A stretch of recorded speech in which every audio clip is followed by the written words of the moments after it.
It's shiny. It's awesome. It's cool. It's a piece Good. of hardware that I can give for my baby boy. Porque eu não comi nada antes. You know, Não comi nada. Eu vim absolutely. treinar. Hold on, I'm talking, brother. Hold on, I'm talking, brother. Hold on, I'm talking, brother. Hold on, I'm talking, brother. Hold on, I'm talking, brother. Hold on, I'm talking, brother. Hold on, I'm talking, brother. Hold on, I'm talking, brother. Hold on, I'm talking, brother. Hello and welcome back to Hold On, I'm Talking, Brother. My name is Joe Greenwood and this is the UFC 267 review.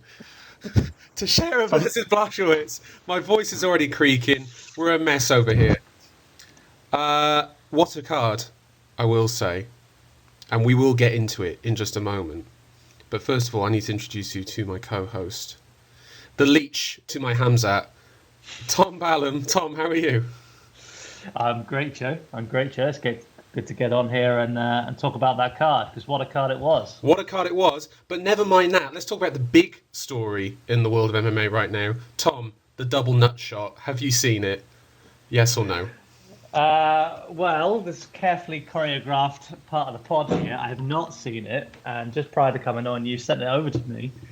So, shall I open it up now and take a look? Take a look at it. I think it's two Contender Series fighters, so I don't know, two jabronis that'll get knocked out in the prelims of a Conor card at some stage. But I thought kind of hilarious, and also Got it up now, Joe. Got it up now. Oh, it's like he's talking to his girlfriend. Oh, he's comforting him. I'm sorry. Wow. Is this what put sex on your brain, Joe? This particular clip? Two men comforting each other in a cage. What's not to turn you on? Anyway, UFC 267. Teixeira versus Blachowicz. We will go through this card, starting at the main event. What a moment! What a moment! We were talking to each other as the fight was going on, and we both pretty much at the same time going like, I think we want Glover to win this, don't we? And he did. He did. And he won quite comfortably at that, right? Mm. There was not any of the moments forecast going in. No need for the pulling guard, Glover style. Yeah. He just marched him down, took him down, and the can opener, the classic. I can't believe it. The revolution. It's like 2003 all over again. It's unbelievable. He used this can opener, which is a horrendous move to use, knowing that Jan didn't have anything on the ground for him, so he could use that move. If you are using that against someone who is actually good on the ground, you shouldn't, because that leaves you open for an armbar. Is Jan Blachowicz ever going to throw up an armbar at any stage in his career? Well, probably not. For the listeners wondering what the can opener is exactly, perhaps you can walk us through that. A can opener is when you are in someone's guard. So Blachowicz was on his back, Teixeira was in his guard, and it's a move that you do when the opponent has his legs wrapped around you and you can't really get out. Yeah, so where you closed guard, right? Closed guard, sorry, yeah. And when you put your hands behind their head and pull their head forward, pulling their neck forward, it creates a lot of pressure. And in theory, what it should do is it should open up their legs so that you can then pass into half guard and then mount from there. Having watched those can openers back, Jan didn't really budge a huge amount. Like he did open his guard slightly, but he did kind of just take it, to be honest, which is But what did sickening. happen, though, Joe, is perhaps one of the areas the time that he got most tension on it was towards the end of the first. Yeah. And going into that second round, Jan didn't want none of that smoke. He put the fear into him, is what he did. Yeah.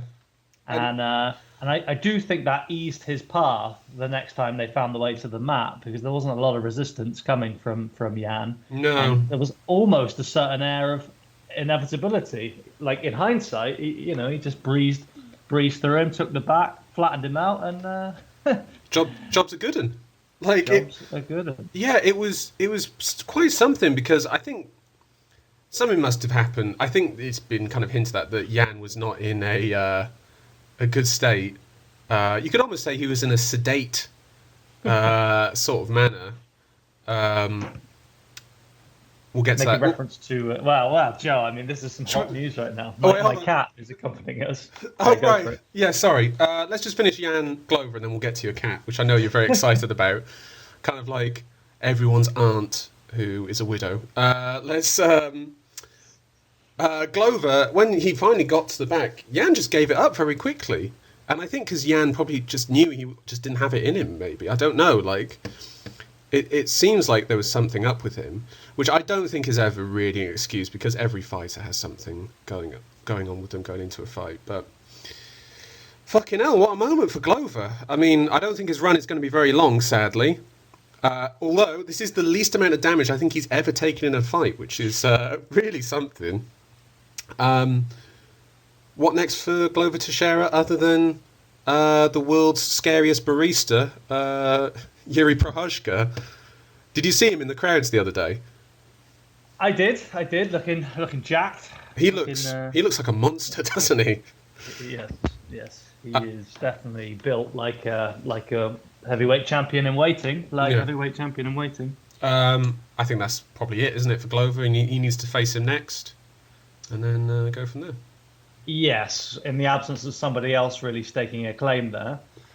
We did have one other fight in the light heavyweight division here, early on in the card. Volkan Ustamir against Magomed Ankalaev. That's a fight that we did get right. Yeah. Yes. So we should definitely highlight that. Well, we didn't get the KO part of it right because we were just shitting on our boy Volkan. Although Ankalaev looked so good in that fight, it wasn't even close. Let's talk about actually those two as well in relation to this.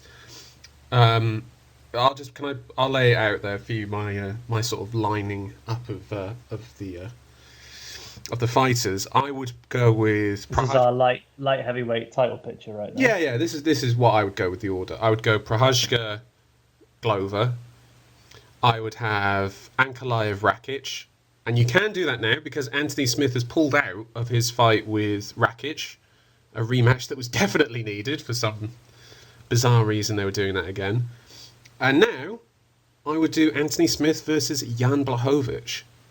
I think those are three really good, well lined up fights, personally. I think you've got two former contenders, former champion that can face off against each other, two up and comers, and then you've got the champ with the streaking new prospect, Prochazka. So certainly no argument from me about Prochazka being next for Teixeira. Interestingly, looking at the light heavyweight rankings on the UFC's official site, officially they've got Jan Blachowicz as still being the champ. David may be in denial about his 42-year-old Brazilian. Oh my word! Grappler. Yeah, I think I don't know. Maybe you could do Blachowicz versus Thiago Santos again. Well, this was where my problem came. Is that so let's say that Jan goes in and beats Smith, or Smith beats Jan. I don't think that's enough for me to see either of them next up for the belt after Teixeira Prochazka. I agree. But Thiago Santos, he's there, still in the picture, and he has to be factored in somewhere. Reyes is some way off, and Ankalaev is coming. How can we get those boys into the action? Who? Reyes, I think he needs time off, man. I'm not sure Reyes is there. Next, well, he said that he wanted to take quite a bit of time off because I think he's had 3 losses, 2 of which were quite bad KO TKO finishes. I would personally let Reyes have some time off and then have him face someone along the lines of Thiago Santos, maybe, a guy who's on the downswing of his career, has had a couple of serious injuries. Personally, I think that lines up quite nicely. Maybe, by the way, bringing in Ustamir into this as well. Maybe Ustamir, Johnny Walker would be quite an interesting one, maybe. Where's our boy Paul Craig, though? Where's he in all this? Has he had the Gustafsson fight? Oh, that got cancelled, didn't it? Krylov? Can you face Krylov? Yeah, he's the one standing out there looking for a name. These guys are a long way off.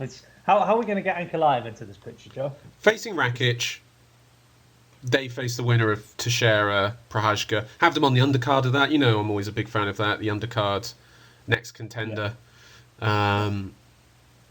So yeah, I'll just have that personally. I think Ankalaev is getting into the state of deserving it. By the way, I'm looking at rankingmma.com, which is my preferred ranking website. I know it's not the official UFC ranking. On there, at light heavyweight, they have number 8. They have Paulo Costa, which I don't know if I would personally have in there, seeing as he's had one fight there and he lost.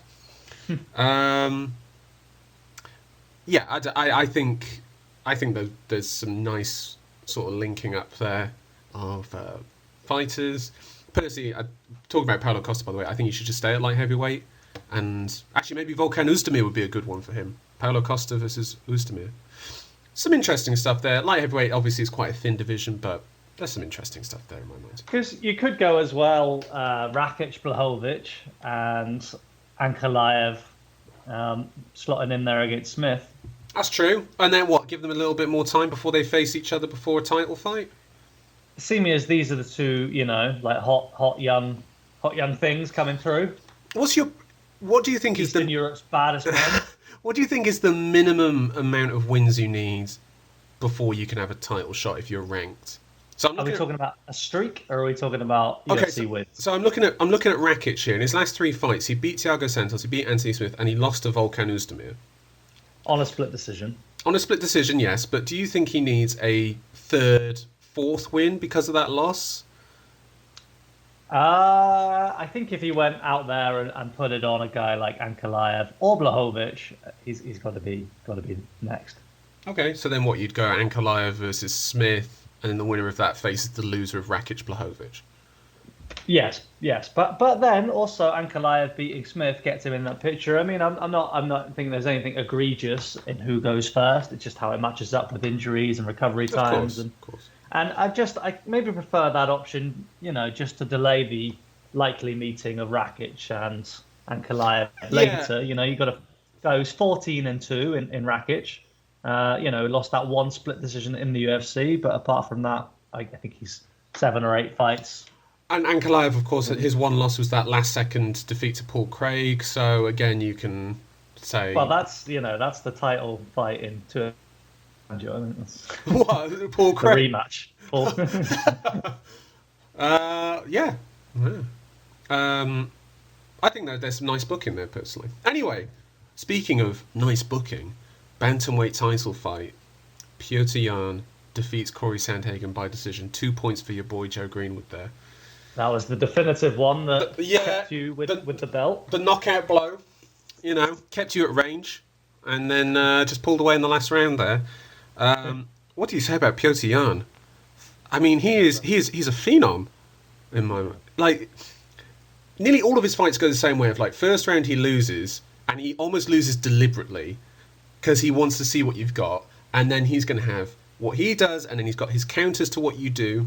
And I honestly think to beat Petr Yan, you need to have 3 game plans for one fight. You need your initial plan to trick him, you need your counter to his counters, and then you need a 3rd level of counters to his counters. I honestly don't know how you game plan for a guy like Petr Yan. Well, when he's able to really, by the end of that fight, leave Sandhagen with one extremely limited weapon and no other hope of doing any damage, and that was the jab, the feint and jab. Really, a sophisticated striker like Sandhagen being left so clueless, it does beg the question, like, who can make those kind of adjustments? If Corey can't, then who can?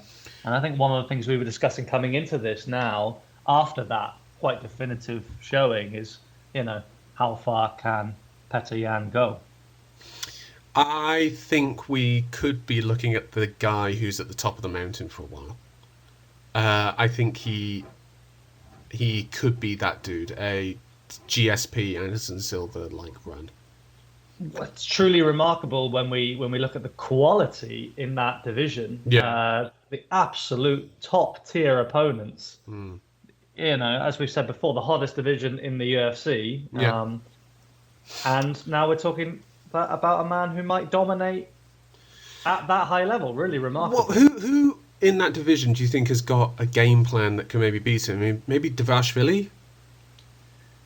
Yes, we would definitely like to see that type of matchup. But definitely. All right, let's take a guy who is really good. Like, let's take Rob Fong, for example. Yeah. Who's got probably the best jab in the bantamweight division, along with Sandhagen. It's probably his is probably technically a better jab, but that's not enough to beat Petr Yan, is it? Like, you need to have so many more tools. That's good enough to beat Cody Garbrandt. That's not good enough to beat Petr Yan in my mind. Well, I'd certainly have to agree after what we saw on Saturday night.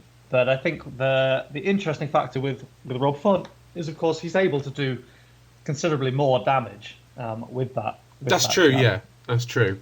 I mean, he really did piece Garbrandt up with that thing. But then also, I think Garbrandt, he just had such a weird... I don't know if you remember that fight, but he just kept going against the fence and trying to duck down and do that knockout punch. It's just like, it was a ridiculous thing to do.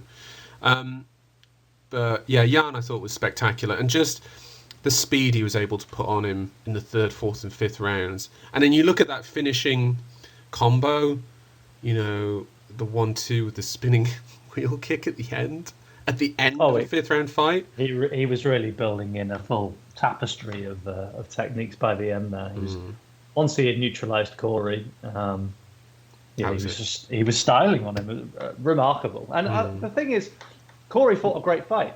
He did. You know, Corey played his role. He did what he's good at, what we expected him to do. He didn't take risk with some other techniques, which you lamented him a little bit for. You wanted to see a few more leg kicks and a few more shots to the body, perhaps. I'd say if he was going to go for a leg kick, it'd have to be extremely low, because Yan, he does catch them a lot and he does trip people up, and you know that's where a lot of his takedowns come from, those trips. But I think what bothered me about Sandhagen was that he was happy to go backwards.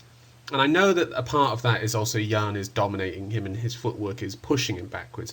But Sandhagen does have that in him of like happy to go backwards and sort of counter from there, explode out from there, like you saw with that Frankie Edgar knockout.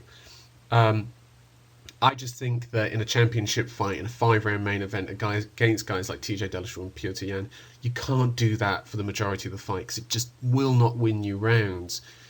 Against guys who you're going to have to expect to go 25 minutes with them.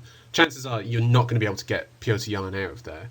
So you're going to have to go 25 minutes and you're going to have to go forward and dominate at times, which he did in the first round when he was ripping him to the body.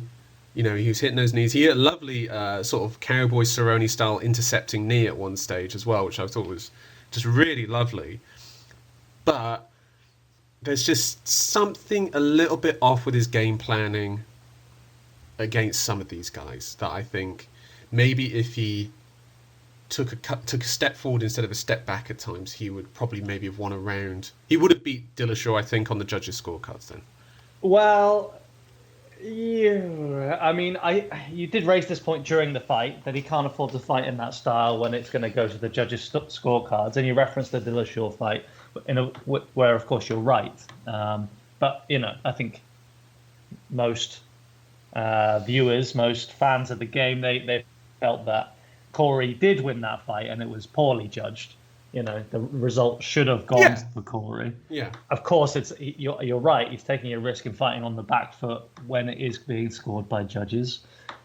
However, I think he did try to take it to Yan. I think in the first round, you know, I think we both gave it to Corey. I personally then gave him the second as well, but I think I was kind of alone in that. I'd have to watch it back and see.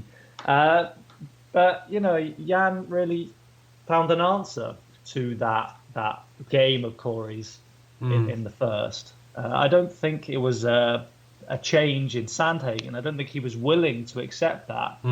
It's just he started getting countered and getting punished, you know, when he was trying to come forward. And Jan's footwork and blitzing, it was just too much for him.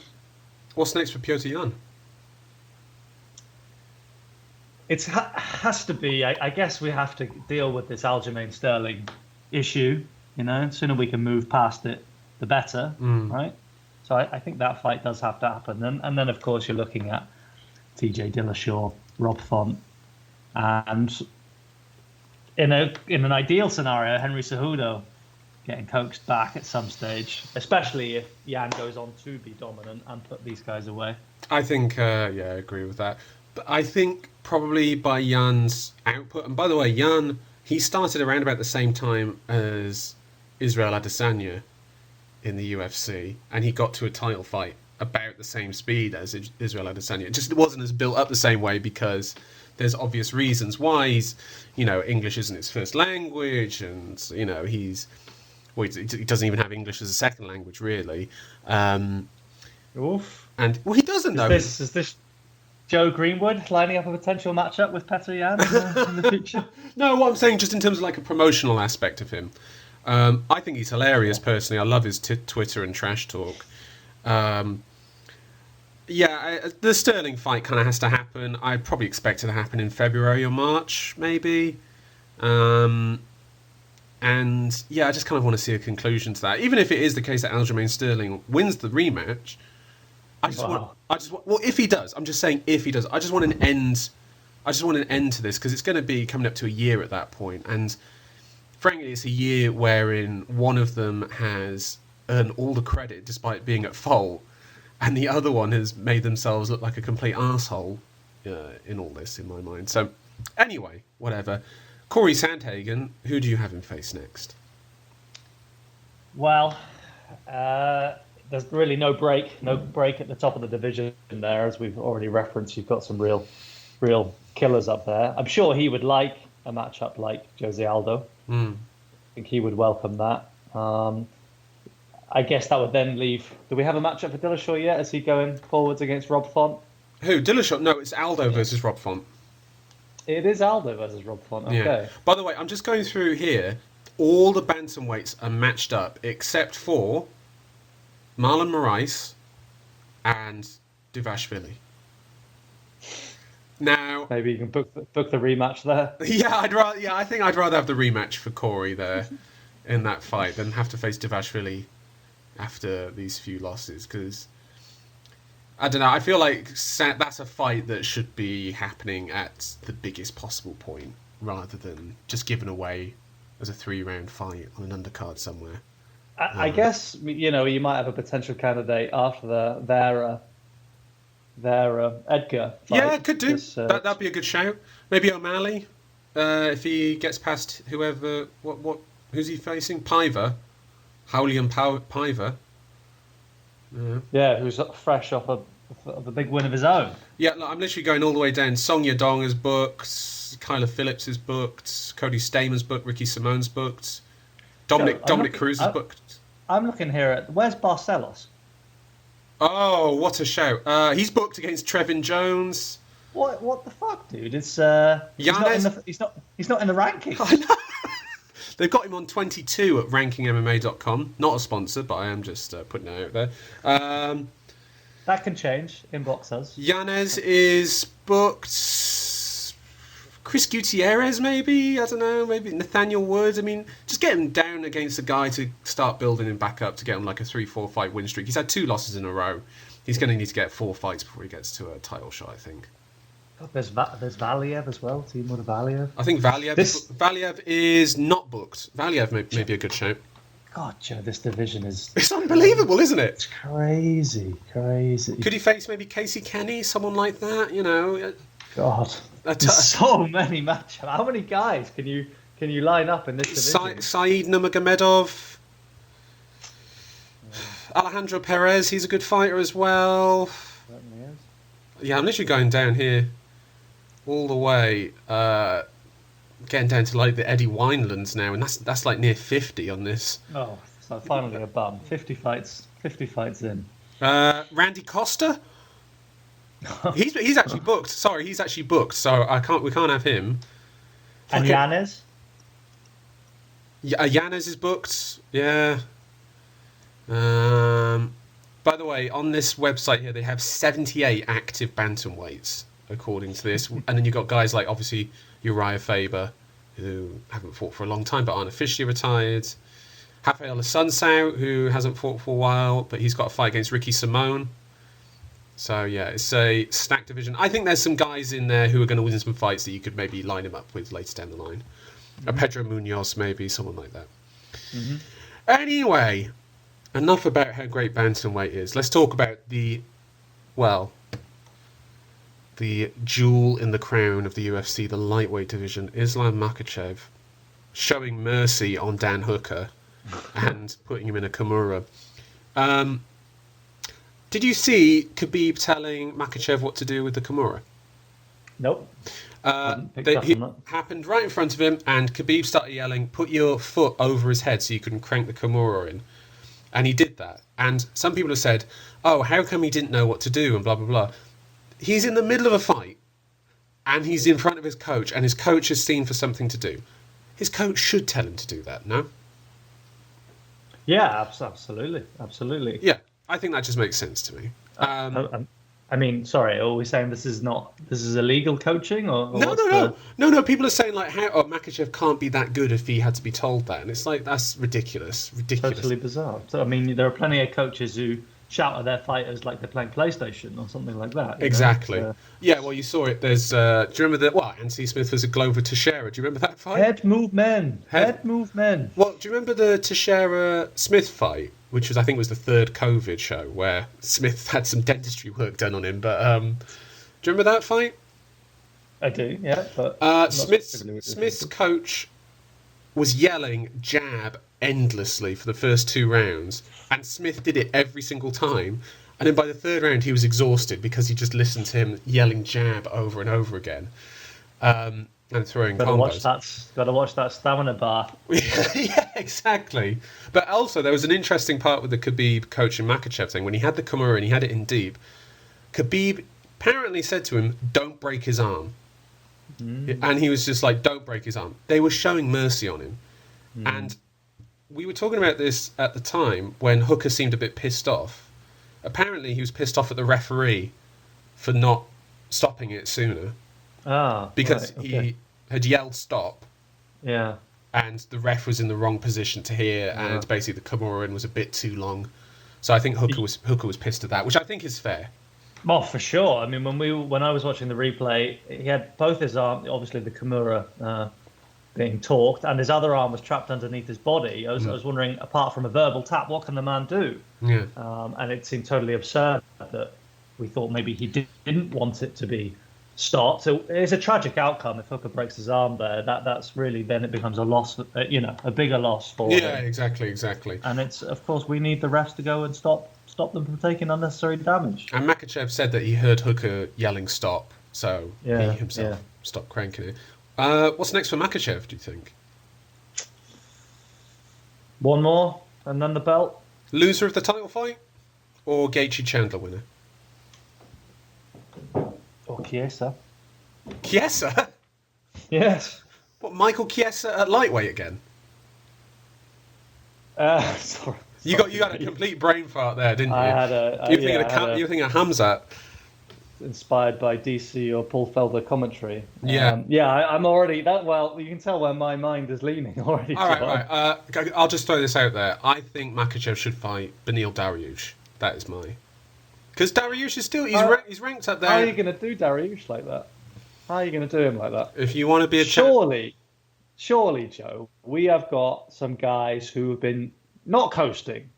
They've not been coasting. We got a few fellas up there, still highly ranked in light heavyweight, that don't want smoke like Makhachev or Dariush. I would prefer to see them get matched up. I would prefer to see Gaethje, Chandler.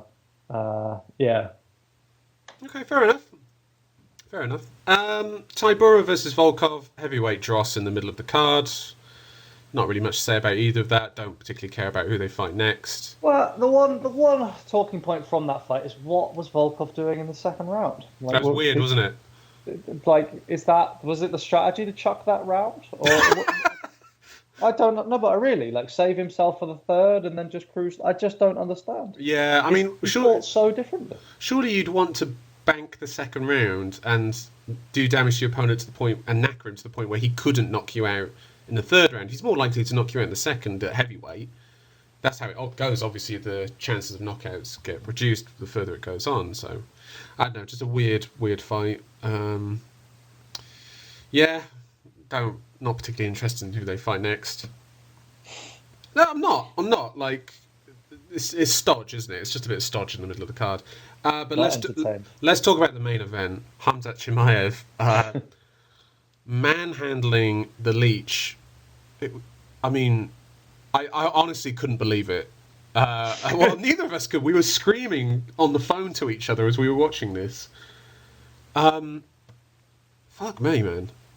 Is this guy the champion waiting? Well, I mean, the hype train has gone nuclear. Oh, again. No. Oh, the hype train. Fucking hell, that thing is steaming right now. I honestly don't know what more he could have done. Like, how much more outrageous it could have been.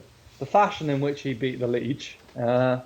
Picking him up, carrying him in front of Dana, and then yelling at Dana for not looking at him, like when he was on his phone, like a spoilt child who wanted like their parents to stop looking at their phone. Fucking hell, man! Like that was unbelievable. What do you even say? This guy has it, and I think it's. Well, you seem to have put your cards down already about who you want to see him face next. Michael Chiesa. I think I was listening to Chiesa talking about Khamzat. Yeah. And I think it's fair to say that he doesn't want that fight for himself. Oh, really? Yeah, that was what I took from Magny's ready to go in there and test his own metal against him. My feeling was that Chiesa didn't fancy that. Chiesa's got Sean. Chiesa's got Sean Brady next. Yeah, it's whatever. It's to get him back on track, I guess. Magny, would you be in for Magny? Well, it seems like the train has blitzed past that now. Well, you've seen what Dana wants. I have not. What does he want? He wants Nate Diaz. Nate Diaz on his last fight in the UFC, obviously thinking, well, he wants one last fight. He wants to go. Let's just put him against this guy, and this guy can smoke him, and then go on to a title fight. Pretty much. I mean, I don't like it either. I really don't like it. I think Diaz should be facing Tony Ferguson. Yes. Really? Yes. Yeah, look, exactly. That's what you want. Give them a fan favourite fight. Doesn't matter who wins or loses. It's just going to be an absolute scrap. If you want Khamzat Chimaev to prove that he is a title contender, he should beat Gilbert Burns. And if you can't beat Gilbert Burns, then you don't deserve to be a title contender. I still don't see the rush yet with Chimaev. I don't see why we need to boost him up ASAP. If I'm he's red hot. Of course, there's the chance of him getting upset somewhere along the line, but I feel like Gilbert is just one tier ahead still. Of where... I agree. But if they're going to book him, like that, then give him. I mean, I'm going to throw this out there. If Covington pulls out the fight against Usman this week, do they put Chimaev in that title fight? Do they do it? Wow. Like if after we finish recording this episode, I go on MMA Fighting, it says Covington out of title fight. Are we getting Chimaev? That would be amazing. It would be amazing. I'm just reluctant. We've got to cool it down, Joe. It's going that's nuclear. No, but that's not how it works, though. They're going to strap this guy up quickly. I think it should be someone like Magny, ideally. I think guys like Burns and Luque are a little bit ahead, and also they've earned it. All right, Joe, I'm going to say two fighters. You tell me the winner. No thought goes into it. First response that's in your head. Okay. All right. Burns Chimaev. No. Burns. Okay. All right. In that case, let's cool it down a bit. Let's match him up with the likes of Magny, Chiesa. I don't know. Give him. Wonderboy. I don't really want to see. Yeah, I don't really want to see that or Luque. I don't want to see either of those. But sure. Yeah, the Burns one is difficult for me just yet. I need to see him against another top ranked guy. I need to see him against a guy with wrestling. That's why. Chiesa. I know. Chiesa. Right. Chiesa. All right. I don't like. I'll tell you also. Chiesa, I like him as a commentator, but I don't want to see him going forward and further in the division. Yeah. I don't want to watch him fight Burns or Edwards or Wonderboy. I just don't want to see that. It doesn't excite me. I would like Khamzat to just go and smoke all of these dominant wrestlers. Let him loose. All right, I'm gonna put this out there to you. Like you did with me and Burns. Hamzat versus Hamzat. First Hamzat versus Covington.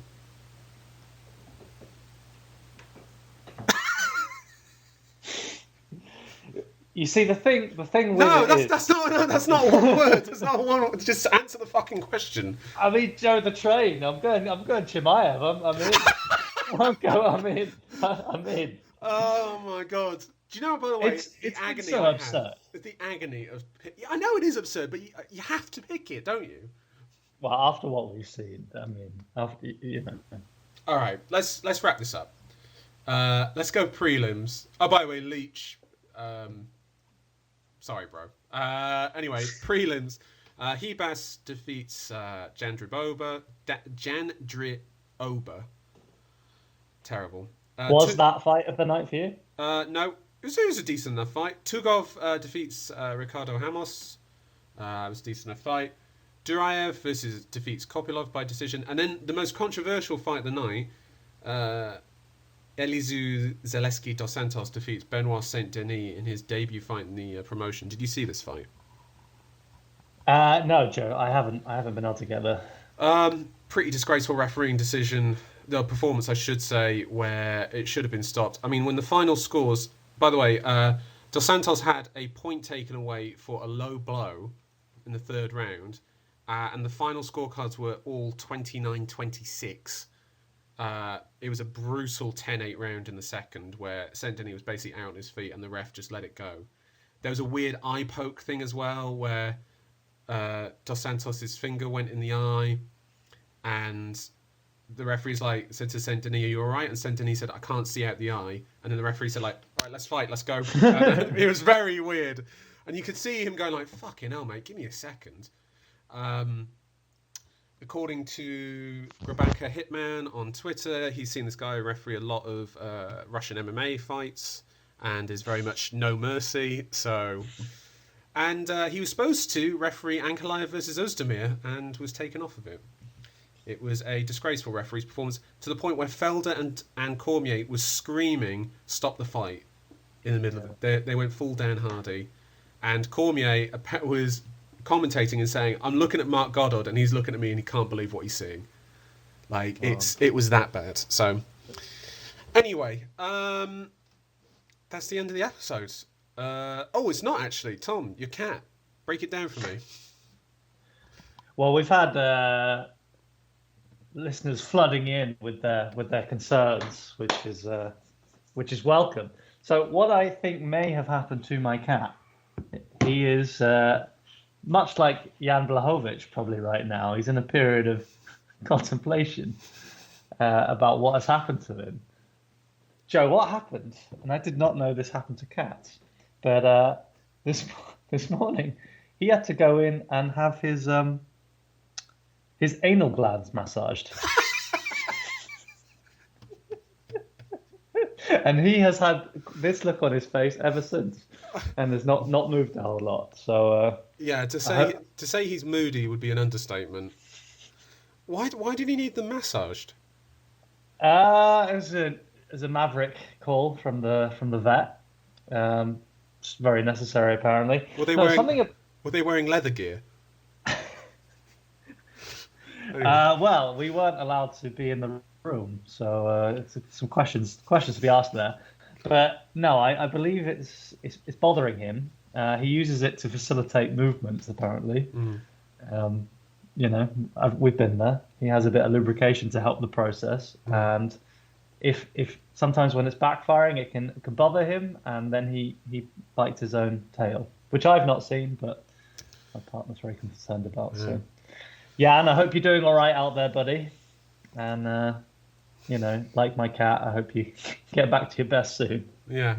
Well, normally I pay good money to get my anal glands massaged, but that's just me. Anyway, listeners, thank you for listening. We will be back soon for the UFC 268 preview, Usman versus Covington 2. How soon? I can't tell you. Anyway, Tom, thank you. Thanks, Joe. Thanks, everybody. Always a pleasure, never a chore. And we will see you for UFC 268. Good night and God bless.